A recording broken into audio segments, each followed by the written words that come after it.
નમસ્કાર દર્શક મિત્રો, @ગુજરાતમાં આપણું સ્વાગત છે। ભારતના પૂર્વ વડાપ્રધાન અને જાણીતા અર્થશાસ્ત્રી ડોક્ટર મનમોહન સિંહનું દિલ્હી સ્થિત એમ્સ હોસ્પિટલમાં ગત રાત્રે નિધન થઈ ગયું હતું। સમાચાર એવા સામે આવ્યા કે કોંગ્રેસના વરિષ્ઠ નેતા મનમોહન સિંહે લાંબી માંદગી બાદ 92 વર્ષની વયે અંતિમ શ્વાસ લીધા છે। વર્ષ 1991માં ભારતીય અર્થવ્યવસ્થાને ઉદારીકરણના માર્ગ પર લઈ જનારા ડોક્ટર મનમોહન સિંહનું યોગદાન ક્યારેય પણ ભૂલી શકાય તેમ નથી। જોકે મનમોહન સિંહની આર્થિક સલાહકાર, નાણામંત્રીથી લઈને પ્રધાનમંત્રી સુધીની રાજકીય સફર એ ખૂબ જ રસપ્રદ રહી છે। તો આજે અમે તમને જણાવીશું કે ભારતીય અર્થવ્યવસ્થાના ભીષ્મ પિતામહ કહેવાતા ડોક્ટર મનમોહન સિંહની પ્રોફેસરથી લઈને દેશના વડાપ્રધાન સુધીની સફર કેવી રહી।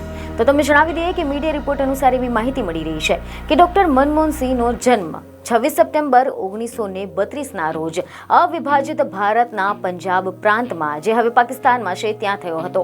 વર્ષ 1947માં ભારત પાકિસ્તાનના ભાગલા પછી 14 વર્ષની ઉંમરે તેમનો પરિવાર ભારત આવી ગયો હતો અને તેમને વર્ષ 1954માં પંજાબ યુનિવર્સિટીમાંથી અર્થશાસ્ત્રમાં માસ્ટર્સની ડિગ્રી પ્રાપ્ત કરી હતી। ત્યારબાદ તેમને વર્ષ 1957માં કેમ્બ્રિજ યુનિવર્સિટીમાંથી સ્નાતક થયા અને ઓક્સફર્ડ યુનિવર્સિટીમાંથી અર્થશાસ્ત્રમાં ડોક્ટરની પદવી મેળવી હતી।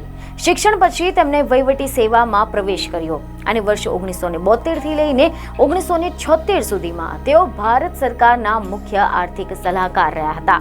આ પછી રિપોર્ટ એવા મળી રહ્યા છે કે તેમણે વર્ષ 1982થી લઈને 85 સુધીમાં ભારતીય રિઝર્વ બેંકના ગવર્નર તરીકે કામ કર્યું હતું।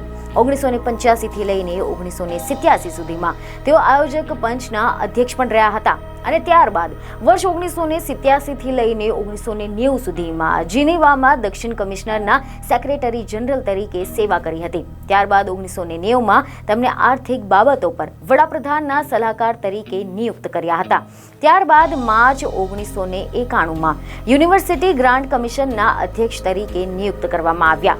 આ પછી વર્ષ 1991માં પ્રથમ વખત આસામમાંથી રાજ્યસભાના સભ્ય બન્યા હતા અને વર્ષ 1991થી લઈને 96માં પીવી નરસિમ્હા રાવ સરકારમાં નાણામંત્રી રહ્યા હતા। ત્યારબાદ તેઓ વર્ષ 1998થી લઈને 2004 સુધીમાં રાજ્યસભામાં વિરોધ પક્ષના નેતા રહ્યા હતા અને આખરે તેઓ વર્ષ 2004માં ડોક્ટર મનમોહન સિંહ ભારતના 13મા વડાપ્રધાન બન્યા। 2004થી લઈને 2014 સુધીમાં તેમણે ભારતના વડાપ્રધાન તરીકેની ફરજ બજાવી હતી। તેઓ દેશના પ્રથમ શીખ વડાપ્રધાન બન્યા હતા। તેમના નેતૃત્વમાં ભારતે આર્થિક વિકાસની સાથે સાથે આંતરરાષ્ટ્રીય મંચ પર પણ પોતાની છબી મજબૂત કરી હતી।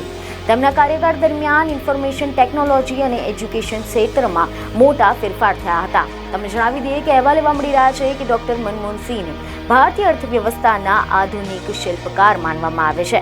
તેમણે ગ્રામીણ રોજગાર ગેરંટી યોજના અને રાષ્ટ્રીય ગ્રામીણ સ્વાસ્થ્ય મિશન જેવા સામાજિક કલ્યાણ કાર્યક્રમો શરૂ કર્યા હતા અને એટલું જ નહીં, આર્થિક સંકટ જે વર્ષ 2008માં આવ્યું હતું, આ દરમિયાન ભારતને મંદીમાંથી બચાવવા માટે મજબૂત નીતિગત હસ્તક્ષેપ કરવામાં આવ્યા હતા। બીજને ખબરો સાથે ફરી મળીશું। ધન્યવાદ।